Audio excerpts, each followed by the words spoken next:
Di saat kita ngomongin adaptasi anime, gua rasa salah satu bentuk adaptasi anime yang populer di zaman sekarang adalah adaptasi anime dari series manga, dan biasa itu series action yang populer banget. Dan mungkin kalau lebih spesifik ya kita bisa kerucutin genre yang mungkin gua rasa populer banget buat dijadikan adaptasi anime adalah battle shonen atau shonen action lah ya. Gua berargumen ini bentuk adaptasi yang paling populer, kayak marketingnya gacor banget kemana-mana, animenya banyak yang tayang, dan faktor terpentingnya yang nonton banyak itu obvious banget. Dan hampir setiap tahun belakangan ini selalu ada adaptasi anime shonen action baru yang munculnya pun rasanya adaptasi anime shonen action ini jarang dapat adaptasi yang gua rasa relatif jelek. Makanya gue pengen video kali ini nyinyir kalau misalnya dari itu semua gue ngerasa shonen action battle shonen ini adaptasi anime yang arguably punya privilege gede lah gitu, punya hak istimewa lah. Paham kan maksud gua? Pertama gini ya, biar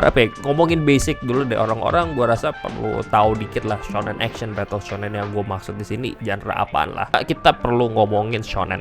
Shonen itu demografi, target pasar utama gampangannya. Shonen artinya cowok yang sekitar remaja gitu kalau lu lihat definisi resminya. Terus ada namanya majalah tempat penerbitan manga, dan di manga shonen itu biasanya diterbitkan di majalah shonen. Nah, di dalam majalah shonen itu ada berbagai macam genre cerita manga. Ada cerita drama, ada cerita romance, dan ada cerita battle atau action lah ya. Nah, biasanya manga kayak gitu ya tentu disebut battle manga, battle shonen, shonen action lah. Pokok lu paham lah dari situ. Jadi gas semua series action di luar sana itu bisa lo sebut sebagai seri shonen gitu, shonen action. Makanya juga ini mungkin kayak kesel dikit aja sih, ini nitpick banget. Gue kadang kesel di saat orang-orang ngomongin cerita shonen itu apaan gitu, lo nyebut shonen action, battle shonen, atau shonen romance atau apa gitu, karena dalam shonen itu banyak banget genre-nya. Itu nyinyiran gak jelas aja sih di saat orang ngomongin shonen. Gue pengen spesifik orang ini ngomongin cerita shonen genre apaan lah gitu. Gitu dah nyinyiran gue. Dan terus buat tambahan konteks lagi, buat ngomongin privilege shonen action didapat dari mana, gue rasa kita perlu ngebahas isi genre dari battle shonen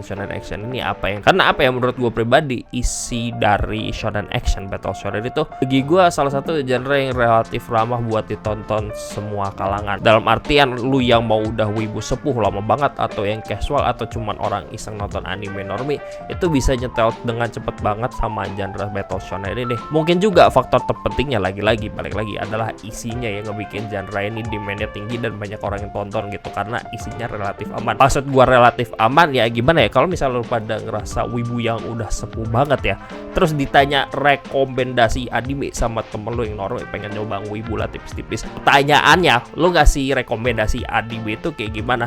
Apakah lu bakal ngasih anime Jujutsu Kaisen buat rekomendasi pemula, atau lu ngasih Hyakano? Nah, lu pikir sendiri. Nah, dari sini kebayangkan isinya gitu. Hyakano ini gak aman kalau lu rekomendasikan ke orang casual yang pengen iseng-iseng nonton anime, karena kita tahu dalamnya anime itu bejat banget kan. Hyakano ini kalau lu udah kebiasa sama sisi anehnya, sisi freaknya anime, lu bakal suka. Cuman kalau misalnya lu orang baru, kemungkinan gak bakal nyetel sumpah.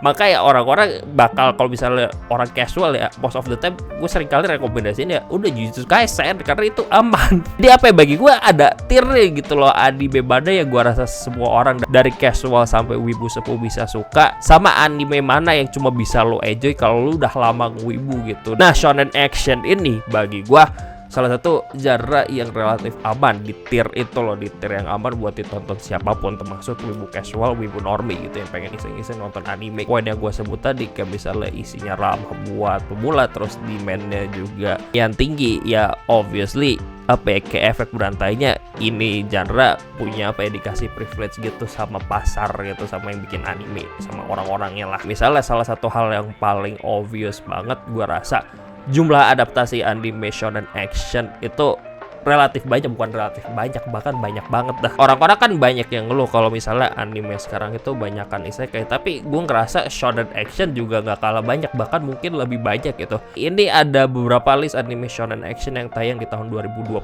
kemarin. Lu pause aja kalau mau lihat anime apa aja yang tayang gitu, adaptasi anime dari manga shonen action lah. Obviously kayak yang gue bilang di awal tadi, salah satu faktor yang bikin genre ini punya privilege gede karena banyak demandnya, dan demandnya banyak tentu ya yang perusahaan itu bakal fokus bikin ginian juga. Kayak juga efek kurantanya gue rasa di ranah casual, karena genre ini sangat dipush ya orang-orang kalau misalnya ngomongin anime most of the time. Kalau misalnya lu orang yang kagak ngerti anime banget, itu nggak bakal jauh dari orang-orang ngerti anime dari demografi shonen action. Lu tanya orang ngerti Naruto nggak pasti ngerti gitu. Even yang zaman sekarang Jujutsu Kaisen pasti ngerti, Demon Slayer pasti ngerti. Karena itu genre yang paling banyak ditonton juga. Daripada lu tanya orang casual di luar sana, lu tanya anime cewek-cewek cute, ya gua rasa jawabannya relatif dikit. Terus hal lain yang gua rasa perlu disadarin, kenapa gua ngerasa shonen action ini punya privilege yang lumayan gede. Karena kalau kita ngomongin anime battle shonen action, nilai produksinya banyak yang lumayan tinggi, sumpah. Tentu gue gak bakal nyangkal juga shonen action punya adaptasi yang kurang lah sepengalaman gue nonton dari ngikutin berita tentang produksi anime. Cuman di satu sisi dari pengalaman gue nonton juga, kurang-kurangnya adaptasi anime shonen action, kurangnya shonen action, jeleknya anime shonen action, itu bisa jadi bagusnya buat anime lain kalau kita ngomongin nilai produksi, sumpah. Dan hal lainnya juga, kalau misalnya lu orang yang udah into anime banget sampai lo ngelihat nama-nama staff, nama-nama animator yang terlibat, shonen action ini kayak banyak banget nama-nama yang garap anime itu, animatornya yang banyak terkenal itu sering banget nongol di genre ini, sumpah. Ya emang kayak ada privilege-nya lah. Jadi ya udah, ini video jijir gitu loh. Coba menunjukkan hal yang gue rasa obvious banget bagi gue sih. Ya gue nggak tahu lu pada ngerasa obvious banget atau enggak, dan mungkin lu juga pada kontra sama gue. Tapi gue ngerasa shonen action adalah genre yang punya privilege, punya hak istimewa di industri anime buat saat ini. Poin gue cuma salty dan petty aja sama privilege yang dimiliki genre ini, walaupun gue sebenarnya fans dari genre ini juga. Cuman gue salty dan kesal aja rasanya satu industri buat nge-push genre ini gitu, karena demand-nya tinggi buat cari duit lah, misalnya gitu lah ya. Kayak kalau misalnya banyak adaptasi anime yang nilai produksi oke, cuman dari battle shonen, gue rasa bakal boring sih. Opsi anime yang punya nilai produksi yang bagus itu terbatas, ya ujungnya shonen action lagi nontonnya. Dan gue juga ngerasa udah berada di titik syukur-syukur sama anime dari manga yang gue suka itu kadang dapat adaptasi anime, walaupun at max kadang gitu visual dan animasi, nilai produksi juga kadang ya kurang gitu loh kalau bandingin shonen action. Cuma kadang gue ngayal ini kapan deh gitu bisa nilai produksi setinggi itu. Cuman opini gue juga sebenarnya sadar sih, opini gue lumayan lebay juga, karena di luar sana juga sebenarnya masih banyak adaptasi anime di luar genre shonen action, battle shonen yang punya nilai produksi yang relatif tinggi gitu loh. Tetap aja sih gue salty gitu ngeliat sama fandom battle shonen ini, kadang gak sadar gitu privilege yang mereka punya itu gede dibandingkan fandom dari genre lain sih gitu. Walaupun ya gak apa-apa gitu kalau kritik misalnya lu gak puas adaptasi, coba kadang ya lu sadar gitu dah. Buat penutup gue cuma ngeluh aja tentang privilege yang dimiliki genre battle shonen action inilah. Walaupun gue fans dari genre ini, udah gitu aja deh, bye.